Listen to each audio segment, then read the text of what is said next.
There we go. Hello, hello. Welcome to Leap Taken. I'm Mika.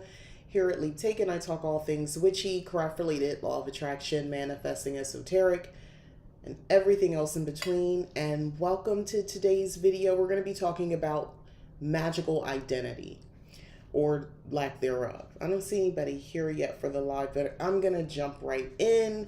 I don't think we talk about this enough, and when we do, it's usually just sort of scratching the surface. So, and I thought it would be a just a good conversation to have this, or good. What am I trying to say? I thought it would be good to have this discussion because a lot of people are getting into witchcraft, and then from my perspective.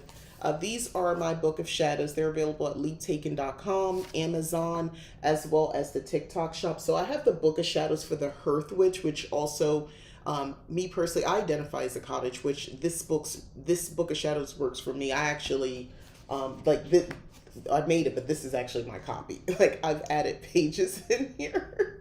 This is mine. So I have actual pages in here. So this is the Book of Shadows for the Hearth Witch or Cottage Witch. Then I created another Book of Shadows. This is called the Book of Shadows for the Love Witch.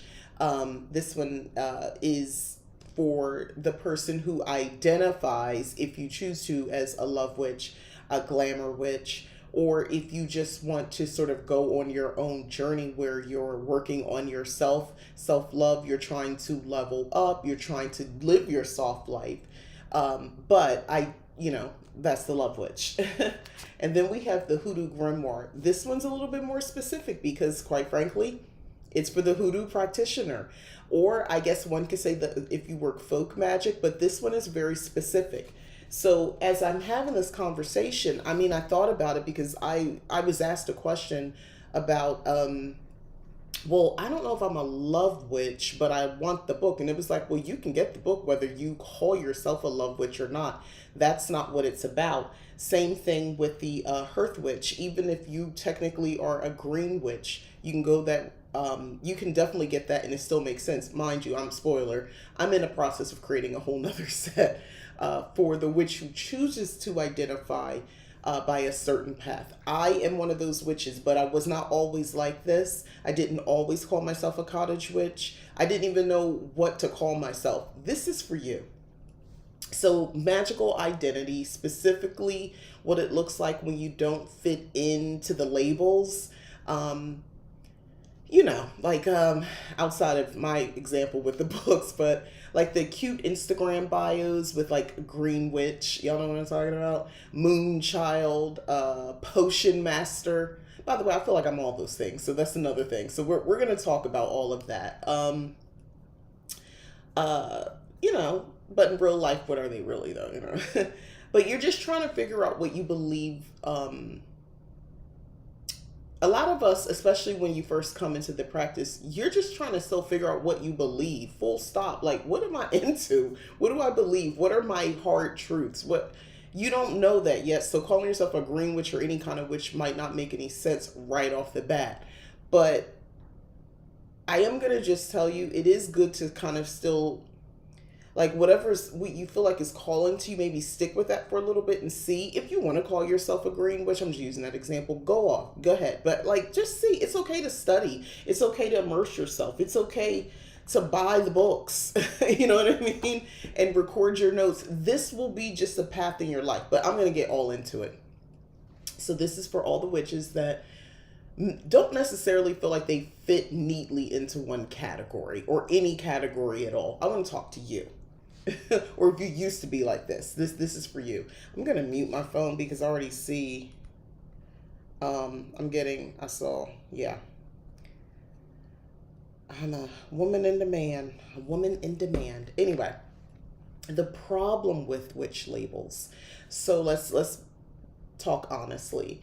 Labels like green witch, kitchen witch, chaos witch, hedge, traditional, ceremonial, folk, sea witch, cosmic witch, death witch, all of that is very interesting when I hear death witch. They can be so helpful, right? When you're first starting out, or at any point, but especially when you're first starting out, it's like a roadmap. So you find a name that resonates, you explore it, and maybe you even join a Facebook group. Cool, cool, cool. Wonderful, great start. But what happens when you don't fit that box anymore? Or worse, you never really did.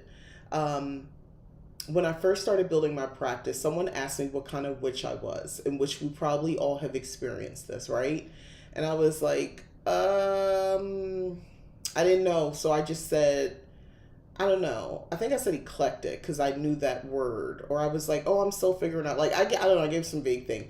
But, like, and then later, I understand a little bit more about like folk magic, hoodoo, and me being black. I was like, oh, I should probably go that route. And I remember, I'm being honest, I remember like saying, this is years ago, I remember saying like, oh, kind of like hoodoo and voodoo. I'm saying voodoo, no, and I don't, I'm not even had the concepts. I just needed a label to give somebody.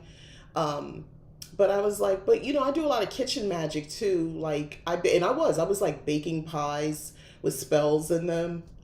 I made a rhubarb pie once and you couldn't tell me anything. Anyway, and I wear pink sometimes. I also like talking to the dead. I was a little confused. And worse, I did feel like I just had to pick something, right? Labels can start to feel like cages instead of guideposts. And I don't mind talking about this aspect of my journey. I was real ignorant. I didn't know a lot of stuff. Like, who was I gonna talk to? Who? I didn't have anybody. So it took a while for me to get this together. But you've got witches out here thinking if they don't forage wild herbs or grow mushrooms in their bras, I'm joking. No, that they're not real green witches. You have people who think that, y'all, right? Please, right? If you're in me, like I'm in a desert, I'm not foraging. I'm buying mint from Trader Joe's, but I'm still making it sacred, and I still connect with that energy as well. Why you don't have to choose. Got my notes going because I could really go full off topic with this, but I just want to free somebody who might be listening right now. You don't have to pick one identity and stick to it forever. Your craft is allowed to shift.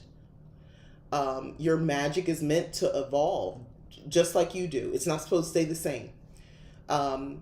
Even if you are staying on the original path that you started with, within that, you of all people would know, especially if you've been practicing for some time. And I'm just going to give you like more than 2 years within the lane that you're in, your path. Just think how much is expanded, even though like the subcategories you've created within your own path. Just think about it. I can make a beauty spell using rose water and hibiscus, and then the next day, I might be doing some protection work with like some dirt that I got from, or sand, I should say. I wouldn't even say dirt. Sand I got from a beach visit. And some dirt too. I'm literally thinking about this, and some dirt, yeah. But am I a glamour witch or a root worker? I'm me. I'm me. That's what I am. I'm just me. That's me. Sunflower and Thistle says, I'm struggling with that. I started identifying as a green witch because of the herbs and natural elements I use. Right? I mean, it makes sense, but, maybe that's not I wouldn't even say correct. Maybe you don't need the label. Maybe it's just what you do. For now, I'm just saying that's me. It's just what I am. I do all these things. Someone I know asked, how is it possible that you wrote these 3 different books? How is it Hearth Witch, Hoodoo Grimoire, and a Love Witch? Like, what do those things have to do? They thought I had to be one or the other. And I'm like, well, one, realistically, when you've been practicing for a very long time like me, and I say very, very, like 2 decades, 2 decades, you will find that you learn a lot. You come across a lot of information, and some things resonate more than others, and there's several things that can resonate with you all at once. Hoodoo, working as a hearth witch / cottage witch, and definitely working in the element of glamour witchery, love witchery. That I always felt like love was my superpower. If you've been following me for some time, I've talked about that. I feel like love is a superpower. So why would I not add that into my magical practice? I just made it possible to branch that out for others who maybe are comfortable with the label, or like I mentioned, like when you see these terms, it helps you with a framework, a path, something to go down. All my house plants die, really straining my green witches creed. Listen, I I still work through it. I use technology, and I have a sister who I do believe is a great witch, and I call her very often on a video call and say, "Tell me what to do with the phone. What does this mean? What's happening? Tell me what to do." She's like my plant whisperer. um, all right, so your path, right? Your path might begin with Wicca, like me, and then shift it to astrology. Oh, I think my own perfume is caused my allergies to act up. Oh, forgive me. Then shift into astrology, right? It starts in herbalism, then moves into hoodoo. Uh, but be deeply devotional in your process. You're deeply. I can't. I can't. Let me start this over. My thought. Like me, you might begin with Wicca. I have my notes, and I realized I had 2 points, and I never got rid of it. Now I'm thrown off. Begin with Wicca, like me. You might have begun with Wicca like me, and you might have shifted into learning things about astrology, herbalism, and then shifted into hoodoo or something like that, similar to me. Um, I was deeply devotional about these things. Uh, at some point, I realized it did get a little chaotic because I kept having this thing I need to I didn't I wanted to master something before I legitimately said, "Oh, I'm done with this and I want to do something else," or I want to add to my arsenal of witchy paths. um, but it did get a little chaotic for me, and I realized it could get like that for other people, because you don't, in sunflower and thistle, you're not chaotic, but like you don't, like, what am I really doing then? For that, I like to circle back to things every few years and see where I still stand with it. That helps. Oh, let me get something to drink. What is bothering me? I'm back in my office in my craft room, and I thoroughly cleaned and dusted, so I don't know what's going on. I don't know why I'm having these problems. But my nose, it feels like, it's my allergies today. The need to pick a lane. It comes from outside validation. That's what I was getting to. We want to be taken seriously as witches. We want to belong on some level. But witchcraft is personal. It's not performative. Just because you don't have a witchy, just because you don't have a witchy elevator pitch doesn't mean that you're lost. It means you're layered. So to the question, you know, well, what type of witch are you, or well, what are you into, or something like that. It's at this point, if you don't want to share because you feel like you might be a green witch, but you don't know because maybe you don't have a green thumb, I'll just say, well, right now I'm just studying. I'm just a student of the craft. So what? What really defines a witch? A witch's identity? Well, let's take away the costumes, the aesthetics, and all the buzzwords. What's left?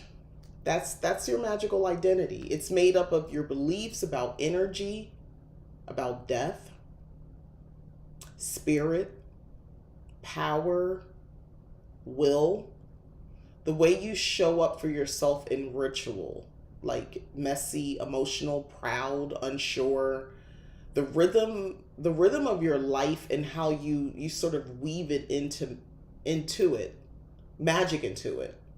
Um,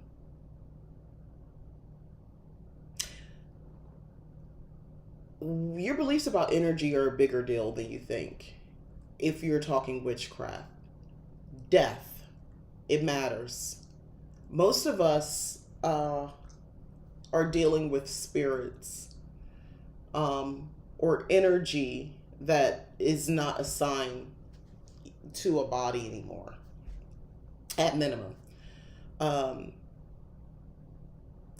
what do you believe? Remember I talked about just figuring out what you believe? Like, well, what do you believe about all that? Do you have thoughts on this sort of stuff?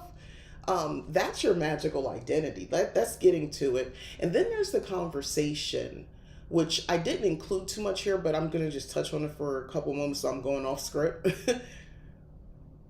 are we are we open to the conversation that some people practice witchcraft and some people practice witchcraft as spirituality?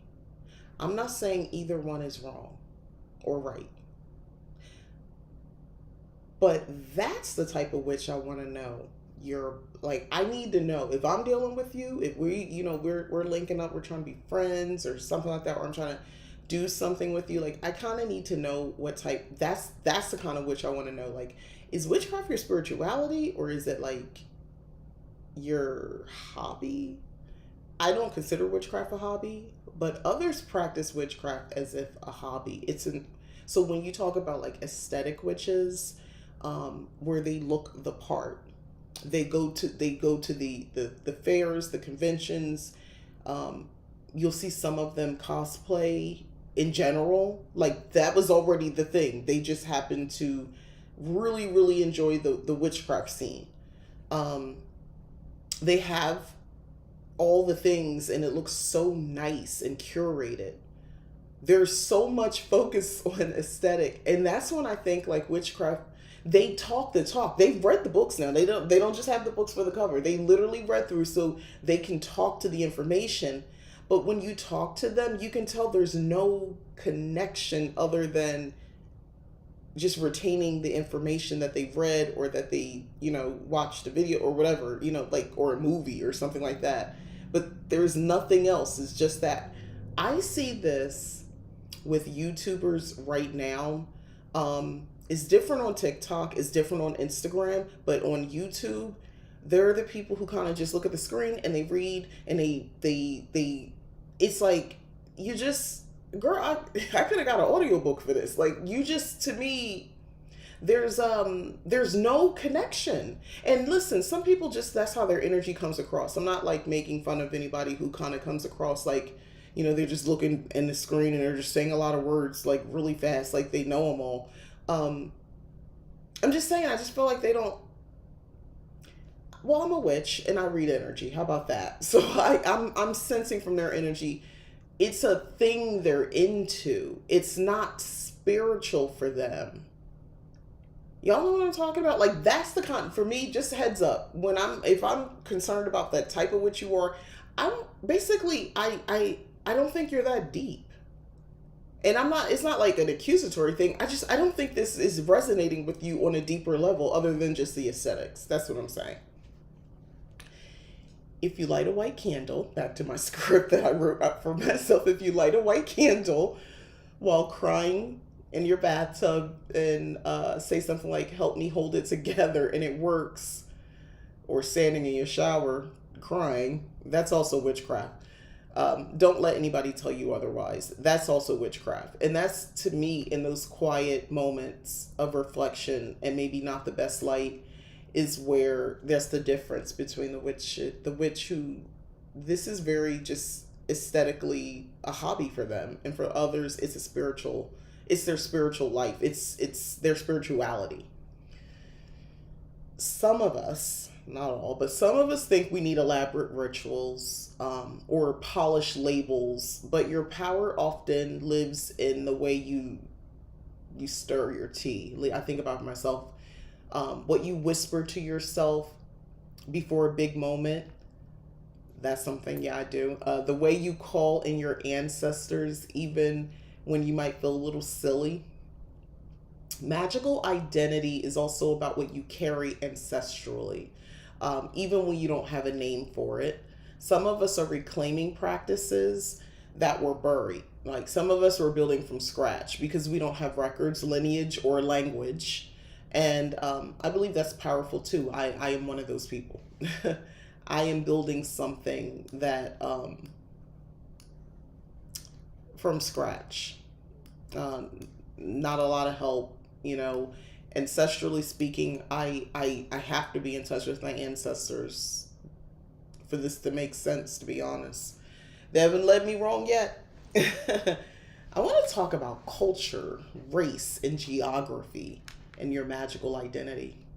Magic doesn't exist in a vacuum, right? It's filtered through our experiences, our environment, and our ancestors. So think of this, Midwest witches aligning with land-based magic, and black witches adapting to maybe southern root work in desert climates like Arizona. um, I had to let go. This was hard, believe it or not. I had to let go of misty forests and my Celtic fantasies. My witchcraft lives in cracked earth, very strong sun, rosemary bushes, and central air. Cultural appropriation versus reclamation. So we must ask, is this ancestral inheritance or someone else's sacred practice? Reclaiming buried ancestral practices is revolutionary for people like me. I also want to talk about messing up, failures in your magic. So we're all going to mess up. You'll mess up, and that's okay. Failed spells, awkward rituals, mixed results. It's all part of the process. I have had my blunders. I have had my blunders, like big time. Some where they're kind of just funny, others where it was bigger than I realized. What I have learned about me is that when I have a strong emotion either way, that spell is definitely going to work. I need to be very clear about what I'm directing that energy to, because I have had magical fallout over that. Love spells that maybe you forgot to kind of put an end cap on and they kind of went awry. Attraction spells, I should say attraction, I love attraction spells that kind of went a little messier than I thought. Like I was looking for one thing and I got something else. A helpful tip with all of this is let your magical record keeping, your book of shadows, keep a record of all of that there. You want the highs, the lows, the wins, the mess, the strange little rituals that are sacred only to you. You want to record that sort of stuff. You think you won't need to, but yes, you will. Yes, you will. You'll need that. So now I want to also talk about astrology or human design and magical identity. So let's talk about your birth chart. So your birth chart or your human design type can deeply kind of influence your magical identity as well. So Cancer moons, emotional rituals. I had to really think about this. I'm just giving a couple examples. But for Cancer moons, you might want more emotional ritual, something where you feel something. I realize I say that all the time. And when putting the notes together for this, and I started like Googling some stuff, and I was looking in my astrology books I have as well, just for some additional information. And I thought of, and I read something, and I kind of read a couple different things. I was like, huh. And I always say, I want to feel something in a ritual. I always say that. Emotional ritual. Anyway, that influence, think about it. So if you're a Cancer moon like myself, and you have a lot of Cancer energy probably, or placements in your birth chart, you might have this desire for something a little bit more, even if it's happy emotion, but you gotta have something. You gotta feel it. Your rituals can't just be, you won't let them be awkward. You're gonna find something to get emotional about. If you have a Capricorn sun, my mother does more structured magic. Listen, you have other placements. This could modify this, but typically you probably want things to be a little bit more structured. They may not do all the organized religion, but they like the idea of just a framework to work within. Um, and then generators, like daily repetition. Projectors are like invitation based energy. I'm newer to this whole human design thing, so bear with me. Reflectors, ever shifting practice. But I want you to ask yourself, and if you want to share in the comments, let me know. Does your chart explain your magical style? Aries Sun, I enjoy working with fire. I realize I'm always burning something in ritual, and in my spells, I'm always lighting a candle. Fire is involved. There's always some fire. Um, if not fire, um, smoke. there's something fire related. Heat. I notice a lot of my blends. I want heat, especially in the kitchen when I'm working magic. I always want that I want that heat, and I also I realize I want things to happen fast. So I build the spell so it happens fast. I struggle with like long term things. I'm like I want to see immediate results, which is not helpful. Um, yeah, that's me.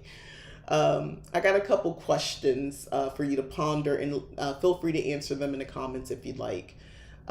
What's one label you tried that didn't fit? I don't have a label that I tried that didn't fit. Like, did you say, oh, oh, yes, I do. Sea Witch. Duh. I forgot. And I shared that with you guys. Sea Witch. That was the one that didn't stick. I wanted it to so bad.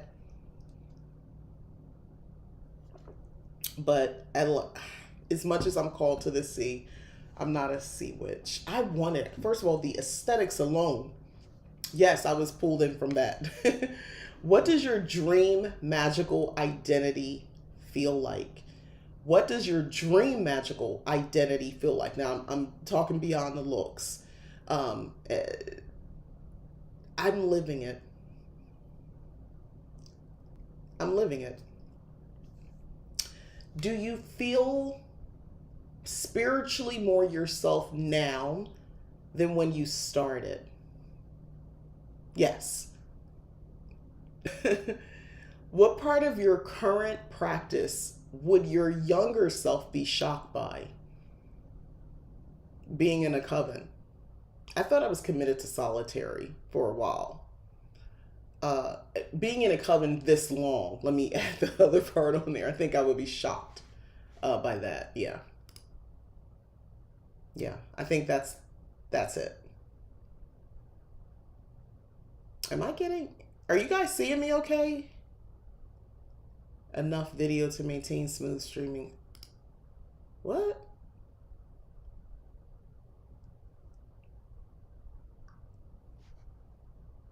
Why is it buffering?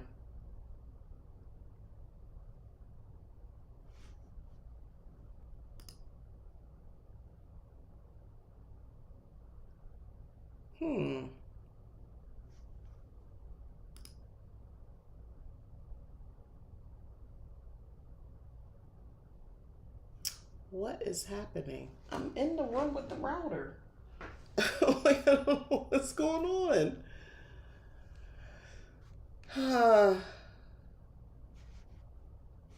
I don't know if I should keep going. I think it's messing up.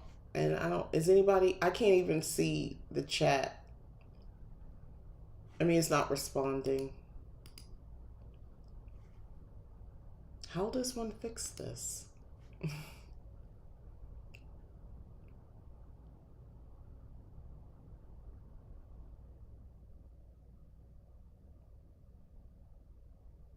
Okay, I'm gonna keep going. It seems like it caught up.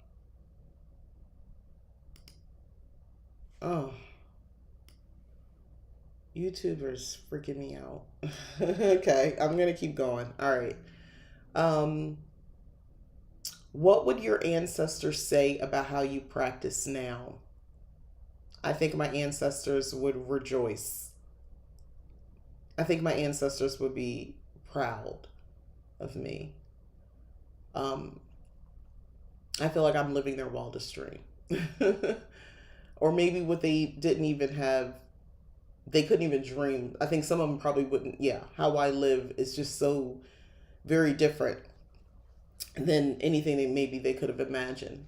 Yeah, and I find I have pride in that, by the way. That makes me happy thinking like that. All right, so I'm gonna land this gently and wrap this up here. I'm not sure about the technical difficulties on this one, so I'm just gonna go ahead and wrap up.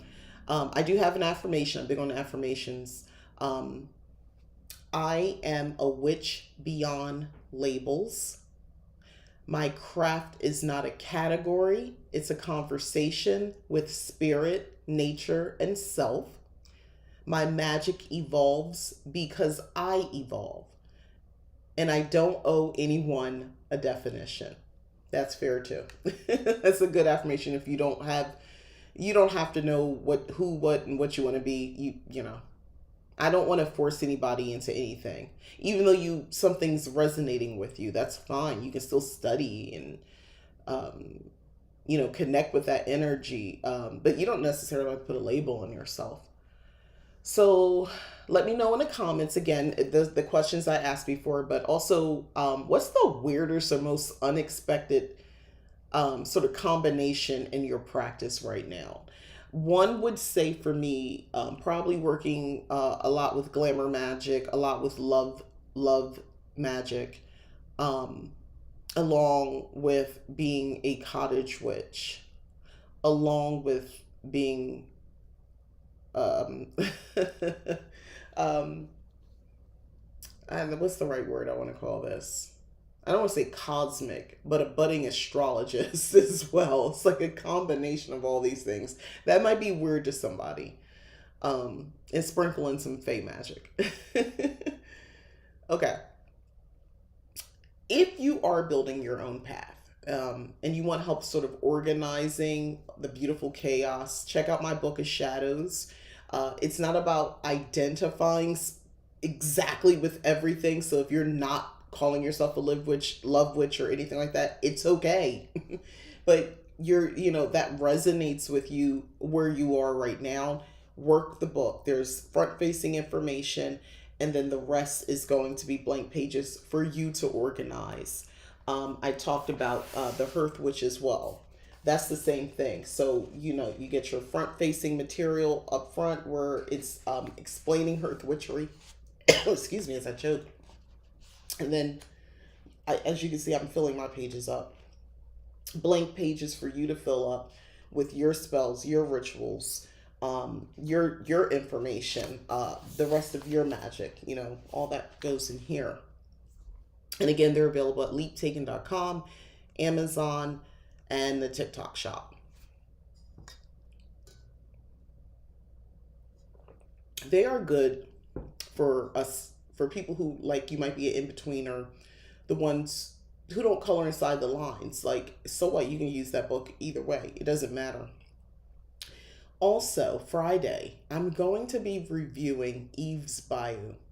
So somebody suggested it in the comments. My next movie actually was going to be The Craft. I was going to do a versus, and I probably still do that, old versus new, and talk about the magic in the movie, kind of how we broke down the Love Witch. But we're going to take Eve's Bayou and we're going to break that out, and we're going to really talk about it.